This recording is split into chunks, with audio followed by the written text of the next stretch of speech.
All right, lads, thank you very much for tuning in for our post-match reaction show. Nearly 24 hours since Liverpool drew against Chelsea at Anfield. Mixed emotions from every single one of you. Let me know your thoughts on the game. I've had a good couple of hours to sleep on the game anyway. Went to see Jamie Webster last night. That was a good crack. If you've never been to a boss night, very much you've got to go. It's great crack anyway, and it was not better than being surrounded by a load of Liverpool supporters. But sadly, we couldn't get the 3 points, but we'll get stuck into it. Deep dive into today's analysis show. I'm joined by 3 very good guests. Really do appreciate the lads coming on as well. There we go. We've got Dave from Dave LFC Chats, Owen from the Cop On podcast. Hello. And Finners as well, mate. Thank you very much. I've left all the lads' socials in the description, so really do implore you to head over to support them, and I really do appreciate all 3 of you for coming on, and everyone at home for dropping in your comments. Get your comments in. You will be getting featured as we go throughout today's show. And you've got any questions you want to ask the panel as well, feel free to drop them in as well. But lads, Dave, we'll start with you, mate. When I was looking at it, I've had a couple of hours to sit there and analyse the game, mate. It was a good point, but we'll start with the Kai Havertz goal, really. Liverpool conceding off a corner kick, really. Did you feel Liverpool, in hindsight, should have really dealt with the positional play, the zonal marking? I think could you see potentially this season teams identifying that is very much a weak point? Not really. I think it was a one-off, Jack. I mean, he ran in. It was an unusual header. I mean, it was one of the weirdest headers. I don't even know if he really meant. Did he really mean to loop that header backwards over everybody and literally into the postage stamp? I mean, to do it, you might do it 100 times and you might only go in once or twice. I mean, it's, a bad position. I think Robbo was at fault. He let him get ahead of him, and I don't know what he tried to do. He tried to jump with him or didn't jump with him, if you know it. You know one of those jumps where you jump and you don't jump? Your head goes down instead of jumping. And it clipped his head. It was a good header, let's be fair. I mean, if it was a Liverpool player scoring that goal, you would have been happy. Defensively cut out. It wasn't as if they cut us open. I wouldn't read too much into it, Jack. I've seen all the crap on Twitter and all the TikTok fanboys were out in force yesterday. The Instagram lunatics, the TikTok boys were out. That's what I call them, TikTok boys. They're only following bleeding teams the last 10 years ever since TikTok was invented. Have you got a TikTok, Dave? I used to do a bit of TikToking myself, but that was for other things. But no, listen, it was a good finish, but it was a bad marking. Yeah, you'd have to say it was. He ran across him, but I'm not reading too much into it, Jack. I really haven't. Yeah. I mean, I wouldn't read too much into it. Yeah, Owen, it was. Do you reckon? We'll speak about obviously the big major talking point in a little second, mate. But were you happy with the points? I know obviously at the end of the day you want to be getting that extra 2 points anyway, mate. But in terms of, we are happy. Would you have taken a point? Obviously, before the game, the way in which the game panned out anyway. But and just quick thoughts on the first goal Liverpool conceded, mate. Well, the as Dave said, I mean, it's a 1 in a million. It's like Luke Skywalker. He's not just shooting womp rats. He's destroying the Death Star. That is perfect velocity, perfect angle to just loop over Alisson's fingertips. They were spawny as a lake full of frogs. It was really, really, I can't believe how lucky they were. And I cannot believe the reaction. You know what I mean? Like, you asked Twitter, if you didn't see the match, you just seen Twitter, you'd think, Liverpool couldn't create anything. Yeah. We're absolutely useless in attack. We had 26 shots. Was it 24, 20? Yeah, 24, yeah. But as you can see there, mate, domination. If you look at who did the shooting as well, shooting and heading, right? Okay, Trent 2 shots, Joel Matip 3, Virgil 3, Andy Robertson 1, Fabinho 2, Harvey Elliott 2, Jordan Henderson 2, Mohamed Salah 3, Sadio Mane 3, and Diogo Jota 3. That's those 24 broken down. I got it in front of me. Shots were coming in from everywhere. Mendy was the man of the match, according to lots of people. There were tons of positives. If you ask Twitter, it's doom and gloom. You ask Jurgen Klopp, the man who actually knows what he's talking about, and he said, I like it. Yeah, you're spot on there, though. And Finners, that's what I gauged from looking at social media for the last 23 hours. It was obviously you want to get 3 points from a game, and obviously going down to 10 men, which we'll discuss in a little second, mate. But what were your quick thoughts on the game, mate? Do you reckon there was a massive knee-jerk reaction? Don't get me wrong, Liverpool, we want to get 3 points out of every single game, mate. But sometimes in football, and over recent seasons, as we've seen, it's not as easy as just going through a team. Teams are very, very well set up defensively. Yeah, and I think it showed last season specifically when we endured a bit of a tough time with our home form being the way it was, etc. I mean, obviously, we've always struggled to break down teams that put men behind the ball. For instance, you can take games such as Burnley last year, West Brom last year, Newcastle last year, Atletico in the European competitions, and then again yesterday, Chelsea. So as much as people contest that there was 10 men on the pitch for 45 minutes, all 10 of them were behind the ball and defending. So it's just as good as... we had 10 outfield players on the pitch. They had 10 behind the ball. It's 10 for 10, essentially. So in my personal opinion, I feel like, again, just going back to the Kai Havertz goal, unbelievable goal, by the way. Props to him. Whether he meant it or not, I don't know, but it's the movement off of the front post. He's obviously kind of gone to nick it on and maybe get someone imperious or tall at the back post to just pop it in with a header. But like the two chaps have mentioned, that was Star Wars-esque. I mean, they defied the laws of gravity with that goal, and it went right into the postage stamp, as Dave did say. So, yeah, I mean, it's 1 in 1,000, maybe more. So I wouldn't take that to heart too heavily, especially the way we defended us in that first half as well. I think we did defend very well. Matip and Virgil stood up to the Titanic. Romelu Lukaku. So. Yeah, made him look like a £10 million striker, mate, not like $100 million. But yeah, we'll discuss that as well, mate. But he's spot on there. It was King Kai, as they like to call him, anyway. Great header. Fair play to the lad. He's quite tall, obviously 6 foot odd, but he's a great player, and I think he will have a good season for Chelsea.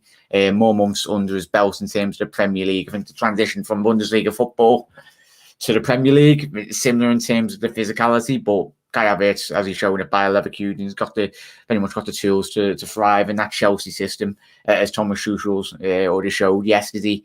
But Owen, in terms of we'll go straight to the big talking points, and rightly so. I think there was certain people were saying that was never a red card, and for me personally, as our good mate Luke, he's very much a qualified referee as well. The laws of the game state if you obstruct any potential shot on target, yes, it has a deflection off his knee, Reece James, but he basically is playing handball, or might as well just put Mendy's gloves on to stop that ball. Clear red, wasn't it, mate? Yeah, I've actually got the wording right in front of me. It's denying a goal or an obvious goal-scoring opportunity is the headline. And then the actual law of the game says where a player denies the opposing team a goal or an obvious goal-scoring opportunity by a handball offence, and that ball was going in, the player is sent off wherever the offence occurs. So it's a penalty and it's a red card automatically according to the rules. Now, you might not like it, and there is a case to say that it was a bit harsh to send him off, but the law is harsh. The application of the law from the referee is absolutely perfect. So Chelsea can have nothing to complain about in terms of when they say he shouldn't have been sent off, because he should have been sent off. It was the right decision, and well done to the VAR, because the ref didn't see it or didn't want to give it or whatever. But I thought it was good for VAR. It was the correct application of the law. Yeah, absolutely spot on there, though. And I can understand, and there's probably Chelsea fans out there, I can already hear them. If that was a Liverpool play, you'd be saying that was a yellow. No, I'd be saying exactly the same as me, and I know that everyone on the panel today. Finners, are you in the agreement of red card?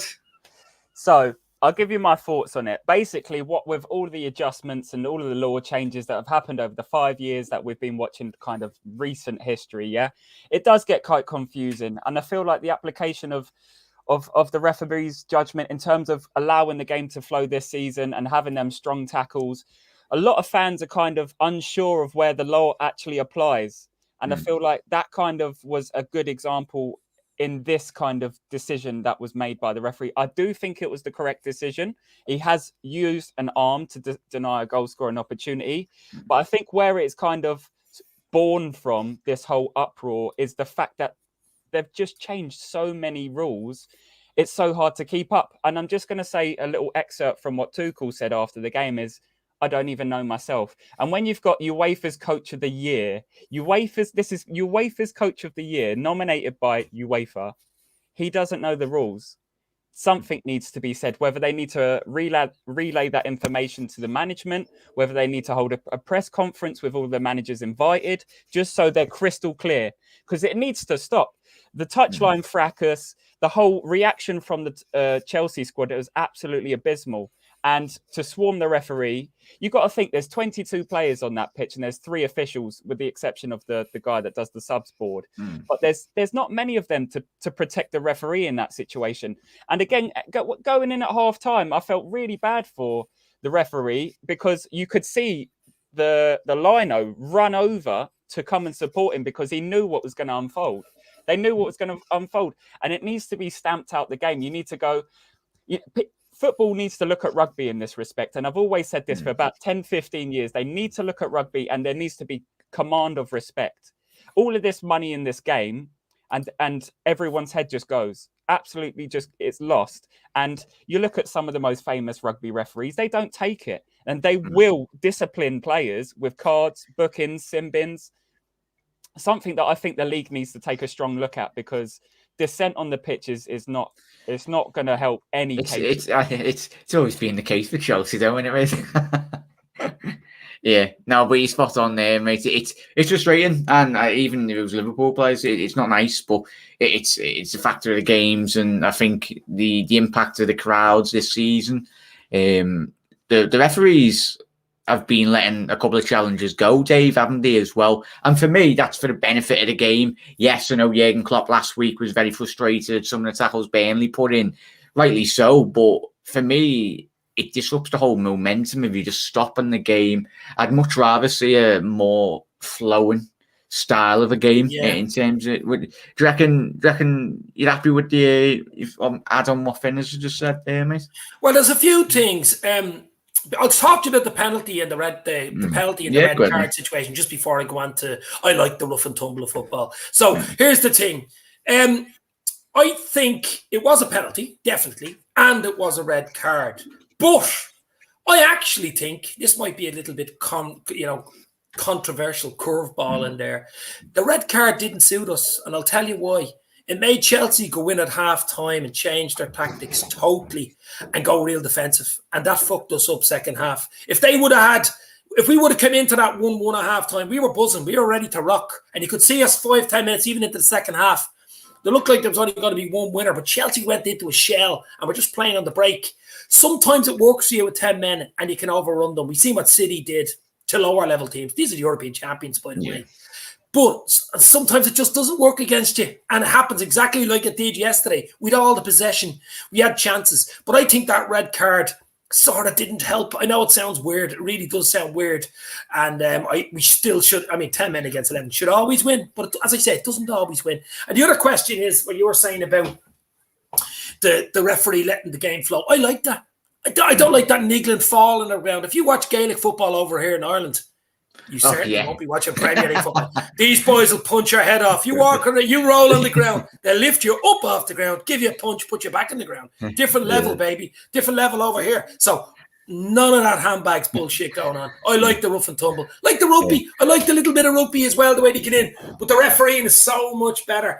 And they're much more, it's more gentlemanly, like, let's put it that way. But don't tell me it's not tough in rugby. Yes, it is. Don't see them rolling around on the ground, checking their hair. The TikTok boys checking their hair. So I like that. And I like the way, I like the free flow. I know what Klopp's saying. Some of the challenges, the flying in challenge. We've seen a red card yesterday from my favourite Arsenal player, Saka. Granite, concrete Xhaka when he went in. Well, but I mean, he's a disgrace. You know, he's a joke of a player. He's a joke of a player anyway. But anyway, so for me, I like the flow, and I also think the red card might not have suited us. And I know it sounds weird, but just look at the way the second half panned out. Yeah, no, you have to put your spot on there, Dave. You said, well, you stole me question. That's exactly what I was going to ask it anyway, mate. But I'll ask Owen as well. Tuchel, his tactics, as Dave's alluded to there, mate, it very much suited Chelsea, especially in that second half. We've already had a look at the stats. You reeled them off before, mate. It very much suited Chelsea, and Lukaku was very frustrated. Van Dijk, as Finn has alluded to, top of the show, Van Dijk and Matip had him in his back pocket, and we've had the whole week of build-up of all rival fans saying, "Oh, Lukaku's going to absolutely destroy Joel Matip and Van Dijk," and they didn't really get out of second gear, did they? But do you reckon Tuchel that suited Tuchel's setup in the second half there, Owen? In terms of obviously Dave said the red card. I agree with what Dave said, that it didn't help us after the red card. They just went into their shell, and they're quite happy to do that with their world-class defenders. But I think it's been totally overplayed in the media that I've read today about, Tuchel masterclass and all that. If anyone deserves credit for their tactics yesterday, it's Jurgen Klopp, because he showed how to play against Tommy Tuchel. How to play against Tommy Ball. Tommy Ball is very malleable, but very dull, whereas they keep the ball as much as they can. And as soon as you press in the areas that you don't want to press, they're going to hit long. They're going to try and hit Lukaku. They're going to play very direct as soon as you as soon as you leave them some space. And if you don't leave them some space, and they'll knock it around, and they'll try and stretch you vertically or try and stretch you horizontally and all that stuff. And they're always probing, and they're quite happy to not have the ball and to camp out. You've got 3 central defenders, so they're quite happy to defend. And it's pretty dull. And the only way you can beat this is not by being sort of half-hearted, but it's by being irrepressible and relentless and being full on and really trying to play around with the intensity. And that's another word that Jurgen Klopp said at the end of the match. He was really impressed with the intensity of both teams, and I agree with him. But that's the way that you play against Chelsea, the European champions. And yes, they went down to 10 men, and so people think, oh yeah, well, fabulous performance from 10 men. Again, they were lucky. We had 2.08 XG to their 0.5. Okay, you play that same match again 5 times with the same amount of chances going to either team. Liverpool had 13 shots in the box, and Chelsea had 6 in the whole match. You know, so it's like, if anyone deserves credit, it's Jurgen Klopp. Yeah, spot on there, mate. And finish Salah and Harvey Elliott. We haven't even spoke about Elliott, mate, but it's refreshing to see a young Harvey Elliott. But my question I want to ask you and the other lads as well, and everyone in the chat as well, most importantly, are Liverpool too heavily reliant on Salah and Harvey Elliott? You're seeing Elliott yesterday, he's 18 years old, but he's probably like all of us, get the ball to Salah because he'll help us win games. But are they, in terms of they playing quite similar positions? I know Salah plays out wide right, but Elliott loves to get into that position. Do you reckon we're too heavily reliant on them, or was that just... I think yesterday might have exaggerated that, and it feels like, obviously, the troubles probably lied down the left-hand channel rather than the right-hand channel. Everything that happened down that right-hand channel is really exciting. It's really exciting to just see Elliott thrive in a Big Six game as well, whereas people in the build-up to it said if he features, he's going to be absolutely walked all over by the whole Chelsea team, and that was not the case. Let's just say that for an 18-year-old that's just barely able to drink alcohol, he's out there on the pitch bossing games, linking up with Mo, running into the channels. And it was just unfortunate that we weren't clinical. But that goes back to last season. Let's be honest with ourselves. Clinical, in the box, out the box, anywhere really. We just need to take our chances. And it was flavour of the season last season. And it does feel like we might be Groundhog Day again, as is a lack of transfer movement in the forward positions, unfortunately. But yeah, I think the qualms really lie down the left-hand side. Mane, for me, had a 1 out of 10 performance yesterday. All that was good was really his off-the-ball movement. But I mean, in the build-up on the left-hand side, I saw him tackle our own player to take the ball off of him and then spread the play.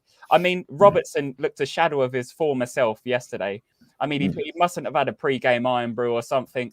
I'll let it slide this game. Hopefully the international break gives him that lease of life where he can build up that momentum. Yeah, he's spot on there, mate. Do you reckon that very much taking Costas out, do you reckon that disrupted the momentum, especially as you mentioned there, down the left-hand side?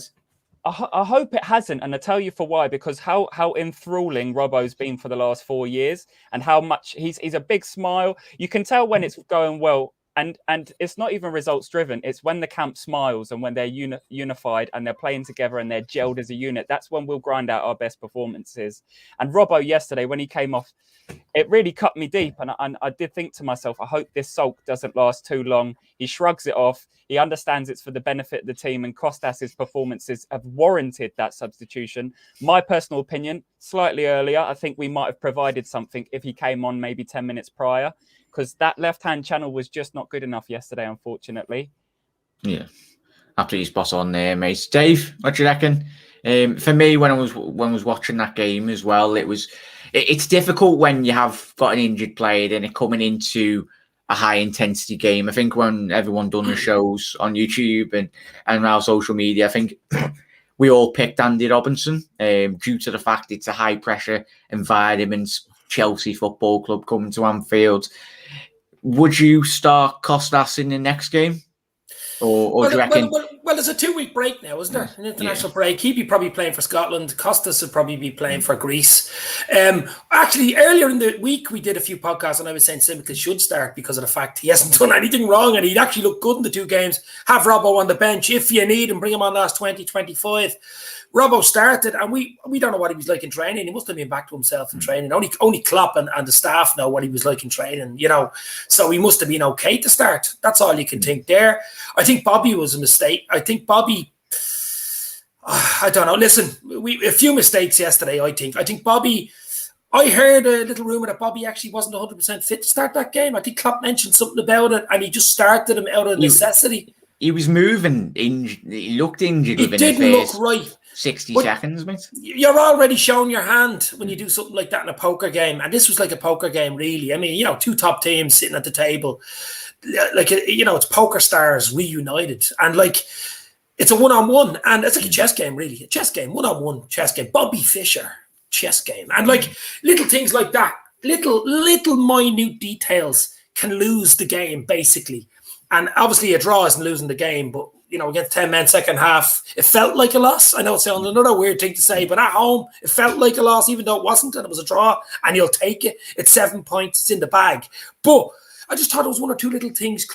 Henderson took a while to grow into the game. I mean, Naby Keita won't be happy with not being picked. I heard his agent out giving out as well. Yeah. I would have thought Naby would have got 3. I mean, he's not injured. If this guy's not injured, he should play, and that's the whole reason. And maybe have the likes of Henderson to come on and make a difference when you need him, that energy. And the likes of maybe start Jota and bring Bobby on the other way around. Because Jota was used early in the first half. That's our ace gone from up the sleeve. That's the ace gone. That's your ace. Your ace card gone. You know, if your house is gone. So there was no Curtis Jones as well, was there? Well, he wasn't even on the coach. He wasn't even on the coach. Yeah. So I mean, everybody on TikTok, all the TikTok fans loved the bench when they seen it on Twitter when it came up. I mean, it looked quite a nice. I mean, B&Q would have been happy with that bench. That was a beautiful bench. You know what I mean? So it looked good, but still, the only issue for me going forward, guys, is I know we've 3 days left in the window, is going forward. A little striker there, a little forward player there, just to throw him in. I just think we're 1 or 2% short there, and I hope I'm wrong. Absolutely spot on there, mate. And I think that obviously comes back to the Liverpool being heavily reliant on Salah, and and Harvey. But I'm just made up. You smile watching a game. 18 years old, as the lads have mentioned, or using the comment section below. Harvey Elliott, I tell you, if this is his official breakthrough season, I tell you, he's gonna be one of the surprise packages in the Premier League, and I think he'll in the long run he'll save us possibly 60 to 100 odd million anyway, because I think he's gonna be one hell of a player, really. Let's get to all your comments as well, Reds. Really do appreciate every single one of you. Make sure you haven't missed anyone's comments. Go back to Cody's as well. Big up the guys and Finn. Really do appreciate it, lads. Every single one of you for tuning in. It's because it was us, in terms of obviously the red cards. It's going to be a serious question over the owners. We don't sign anyone. 2 days left. I really want Suarez to return. Very controversial, mate, but respect your opinion, mate. To return, I'll make the approach for him. I was having this conversation, and Luis Suarez's name was getting chanted last night at the boss night, so we still respect him, but he was a little. It must be a true. It must be a true rumor if it's going around on a boss night. No, he's a very controversial figure in Suarez, but he's still a very good player. When you analyse that, stops it going. Otherwise, obviously the red card there, mate. How come when Klopp questions up or anyone else, it's fine? Spot on there, mate. Reds was a bit harsh for me. Pen for sure, but the rules are the rules. Spot on there, Raymond. No chance, Andrew. Yeah, but I agree with you there, Helen. The game was interesting yesterday, to say the least. Frustrating that Klopp brought on Tsimikas when we were chasing a goal. Don't know why Chambo or Minamino weren't brought on. It's very interesting, and especially, go ahead, Finn. Yeah, sweet. So if I could just interject there, I think the Costas substitution was the right substitution. I feel like it was an area of our team that wasn't performing to the levels that we'd expected to see. And obviously, the majority of our play does go down the channels, right? Through Trent. We've seen that against Burnley. We've seen it against Norwich. And it's been so effective, just bombing up and down them channels. And I think when someone like a Robbo or a Trent doesn't perform, that completely nullifies our attacking threat. I mean, it's them passing triangles, working your way up the wing, getting the ball in either across the floor or across kind of head height across the box. And we've seen time and time again, pre-season, Norwich, Burnley, Tsimikas has delivered time and time again. I'm just really upset it wasn't slightly earlier. Yeah, I agree with that. I agree with that. But I will say though, I do have a couple of go ahead, John. I told you, boys. Butt in in front of me. You want to get in, just butt in. You got no choice. Yeah, go ahead. You can mute me if you want. No, won't do that. But just to go on what the guys were saying there. I mean, about what they were saying about Firmino being a mistake because maybe if he was carrying an injury. I think it made perfect sense on paper to select Firmino over Jota because he can sort of occupy Kante, Jorginho, and the centre backs. He's that good off the ball, and his passing success rate in the 42 minutes that he was on the pitch was 94%.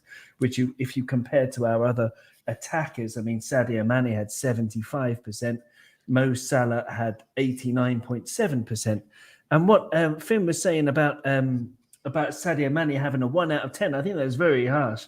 There were elements of his game that were not quite good. Like, I mean, there were a couple of one-on-ones where he could have taken on Azpilicueta. He tried, but he failed. But he ended up having 3 shots, which is the equal most of anyone on the team. He got none of them on target, so that's a bad thing. He should have done better there. But I thought defensively, Sadio Mane, he had 3 tackles, 3 interceptions, which is the most on the team. And I thought that he was a big reason why they weren't able to break that often, because his counter pressing was superb, and there were other elements of his game in terms of his ball control and actually making space and being unpredictable and sometimes playing Robbo in and sometimes not. Robertson had 8 crosses and only 2 of them were successful. So that's where I agree that the main problem was, and I agree with Finn that I would have made the Tsimikas. Well, had I had the stats, I would have made the Tsimikas sub a bit earlier. But no, I just wanted to talk about those players. No, spot on there, mate. It's I'd love Robbo to come in now and shut us all up and just bang a hat-trick of assists. I'll take that when we play Leeds anyway. I think both our fullbacks, it's always an exciting game playing Leeds, and they'll probably put 10 goals in that game. That's what it always is with Leeds. Bielsa ball anyway. Let's get to, but it will be interesting, Aaron, if obviously when does Jurgen Klopp go with Minamino, and when does it give opportunities to obviously Kostas? Does it give him more minutes? Does it give Chambo minutes? Especially when all these players are fit. Most importantly as well, obviously, as we mentioned, Curtis Jones wasn't on the bench. I've seen a rumour of him being linked away, which is absolutely crazy. Don't think that'll ever happen. He's a Scouser. I think you'd have to drag him away in a car or something to really get him away from Liverpool Football Club, because he bleeds red anyway. But yeah, it will be interesting. But there will be opportunities for all these players if they're all fully fit, as the lads have mentioned anyway. 1 second, everyone. Right, just have to. Sorry, everyone. It's Michael. It's not Curtis Jones. It sounds. It's me. He's in my garden. But yeah, it's Kostas should have started. I've told them I'm live. Apologies, everyone. Chelsea should be fined by the FA for the reaction and the attitude towards the ref, but they won't. I think there'll be moments this season, mate, when all of our players surround referees. All of them do it. It's obviously, as the lads were mentioned, lack of respect in football anyway. But I think if the standard of the officiating was a lot better, there'll be a bit more of a respect towards obviously the legendary Chiellini. Is it the baldy fella from years ago? Yeah. He demanded respect on the pitch, didn't he? Like, all he had to do was look at you. He looked at you, and that was it. And this was like the Nestas, the Maldini eras. They used to clatter into some people, and they knew when Chiellini was stepping up. They knew. So, yeah. There needs to be authority. It needs to be stamped out the game. Whether they need to address the clubs and tell literally all the managers to address the teams, stop this, cut it out, cut it out from the top down. Yeah, absolutely spot on. I think it's all of us were mentioning, all the fans as well, not just Liverpool fans. The once we see a better improvements of use of VAR. I think obviously everyone's still up in arms whether the use of VAR and that, but I'm hoping this season there is an improvement, but I don't want to see a backward step in terms of that. But it all comes down to the people in the middle of the pitch. I think ideally, if we could buy all the best referees around Europe and import them to the Premier League, I'd love that to happen. But I think if the refereeing performances don't improve in the next couple of seasons, I think we will see imported referees. Don't know if you can do that legally, but you never know anyway. But you'll pay to bribe the FA. Personally, I think we should have brought Naby Keita on and Orox to try and run the Chelsea defence and create some different rather than across. Dave, what are your thoughts on what Con's had to say there, mate? Yeah, well, I mean, we've no one really breaking from the midfield. As you say, Liverpool rely on the wings. We rely on the channels, as Finners and Owen said. Of course it is. That's the way we play. That's the tactic. That's the style of play, and we've relied on it. And it's been good, to be fair, the last 3 or 4 seasons, so we can't complain. But it's always nice to have a little option from the midfield, someone running through. You know, Shambo, Oxlade-Chamberlain gives you that. He can shoot from outside the box as well. I mean, some of our shots yesterday, we can have all the shots you want. You can have a million shots, but most of them, they weren't great shots, really. I mean, Mendy has mended that defence for Chelsea, but he hadn't got a huge... I mean, he did some good crosses and some bad crosses, actually, and he's a big lad. He was taking them out of the air for fun. There was 2 or 3 shots where he parried them, and there was no one on the second ball. That's where your striker comes in. Your Fox in the box. We don't have that type of player. So there was no one there to no Fowler or a Rush or even an Aldridge there. But for me, I just think the midfield, we should have got more from the midfield. We should have an attacking player in the midfield on, maybe even a half-time. A Naby or an Ox on a half-time, just to give us something different. Because the midfield was too alike. I mean, Fabinho, Hendo are alike. Elliott was pulling all, he's only 18. He's pulling all the bloody strings and he's 18. I mean, you can't rely on him too. He had a good game, but I mean, relying on him on a big game like that, he should have had a bit more help, I think, going forward anyway in the midfield. But listen, guys, we're clutching at straws here. The game's over. It finished 1-1. We're just doing it, and There's a lot of things we could have did, and there's a lot of things, I think Owen's froze, has he? No. I like that. That looked good. Go. You're in shock. I've got to bring the daisy out. Because no, I just I don't know. I you got to put yourself in Jurgen's situation. So that game was crying out for Thiago, and had we not played Thiago and brought on Naby and it still finished 1-1, there'd be tons of people saying, why didn't you bring on Thiago? It was more logical than bringing on Naby Keita, because Chelsea had 10 men and because you need someone to move the ball quickly. Thiago was an absolute master of that. The only thing I would have done in retrospect is brought him on a bit earlier, because Henderson and Fabinho looked a bit rusty, but I wouldn't have changed the actual sub. So Firmino goes off injured, so of course you bring on Jota. Andy Robertson's having not the best game. It wasn't as bad as he wasn't awful, but he wasn't having a good game. So you obviously take him off for Tsimikas for a player in choice, and then Thiago. It's the logical choice out of all of the midfielders, in my opinion. Yeah, spot on there, boys. That's why I love it. I love getting you on. Everyone has a difference in opinion. That's what I love. It's what it's all about anyway. Barry, whenever teams park the bus, we always seem to struggle. Yeah, Barry, as the lads have already mentioned on the panel tonight, today, this afternoon, anyway, not quite tonight, but in terms of that will be a big factor, lads, and everyone at home, won't it? Whether we can talk about transfers until the cows come home, in terms when the transfer window does shut. We'll find out come the end of the transfer window if Liverpool have made their move in the transfer market, or whether Jurgen Klopp will try his best, as we've already been speaking of the last couple of nights, to just try and get the best out of the crop of players. We've already riddled off a load of players already, but he's a fantastic coach and a spot on there, Barry. Really do appreciate your comment, mate. And being totally honest, Elliot was not supposed to start this game. Either Bobby, I am sorry, but we really need an attacking player. Kewan, spot on there, mate. Really appreciate your comments. It's up for debate, isn't it? And I think, as the lads have already mentioned, the amount of ricochets, and as soon as Jota come on, lads, there was an instant improvement in terms of Liverpool in the final third. Chelsea, you have to think a lot more, because Jota's that type of player that gets in behind, pushes defenders left, right and centre, really. Done a lot more than Lukaku done in the whole of the game, really, Jota, but 45 minutes with no ideas sounds like we're GCSEs. What I will say, possible is, as Owen said when we got into the stream, the first 15 minutes of that second half period were exceptional, and we were very unlucky not to actually take anything from that momentum.